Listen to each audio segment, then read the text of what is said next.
Jésus est en vie. Le livre de la Genèse chapitre 26.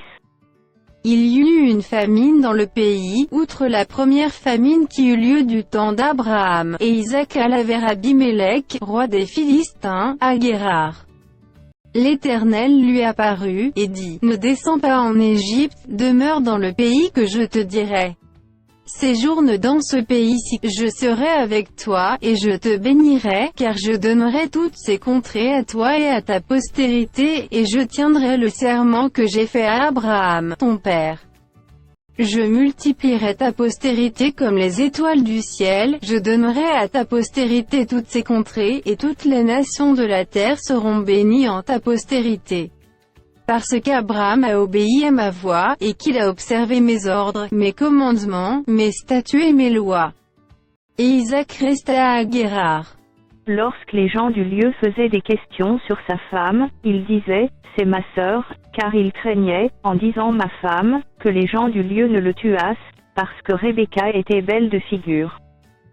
Comme son séjour se prolongeait, il arriva qu'Abimélec, roi des Philistins, regardant par la fenêtre, vit Isaac qui plaisantait avec Rebecca, sa femme. Abimélec fit appeler Isaac, et dit, « Certainement, c'est ta femme. Comment as-tu pu dire, c'est ma sœur ?» Isaac lui répondit, « J'ai parlé ainsi, de peur de mourir à cause d'elle. » Et Abimélec dit, « Qu'est-ce que tu nous as fait ? Peu s'en est fallu que quelqu'un du peuple n'ait couché avec ta femme, et tu nous aurais rendus coupables. » Alors Abimélec fit cette ordonnance pour tout le peuple, celui qui touchera à cet homme ou à sa femme sera mis à mort. Isaac sema dans ce pays, et il recueillit cette année le centuple, car l'Éternel le bénit. Cet homme devint riche, et il alla s'enrichissant de plus en plus, jusqu'à ce qu'il devint fort riche. Il avait des troupeaux de menu bétail et des troupeaux de gros bétail, et un grand nombre de serviteurs, aussi les Philistins lui portèrent envie. Tous les puits qu'avaient creusés les serviteurs de son père, du temps d'Abraham, son père, les Philistins les comblèrent et les remplirent de poussière.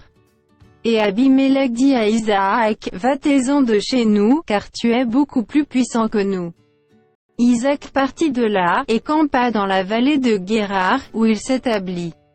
Isaac creusa de nouveau les puits d'eau qu'on avait creusés du temps d'Abraham, son père, et qu'avaient comblés les Philistins après la mort d'Abraham, et il leur donna les mêmes noms que son père leur avait donnés. Les serviteurs d'Isaac creusèrent encore dans la vallée et y trouvèrent un puits d'eau vive.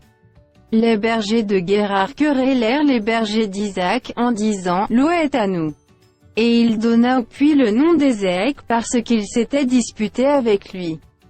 Ses serviteurs creusèrent un autre puits, au sujet duquel on chercha aussi une querelle, et il l'appela Sitna. Il se transporta de là, et creusa un autre puits, pour lequel on ne chercha pas querelle, et il l'appela Rehoboth, car, dit-il, l'Éternel nous a maintenant mis au large, et nous prospérerons dans le pays. Il remonta de là à Bir-Shéba.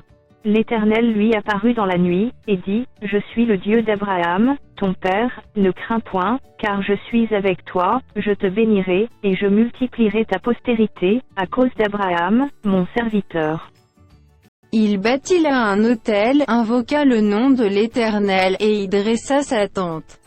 Et les serviteurs d'Isaac y creusèrent un puits.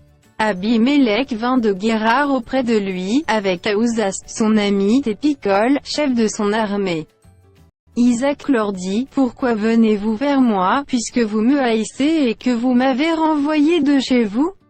Ils répondirent, « Nous voyons que l'Éternel est avec toi. C'est pourquoi nous disons, qu'il y ait un serment entre nous et toi, et que nous fassions alliance avec toi.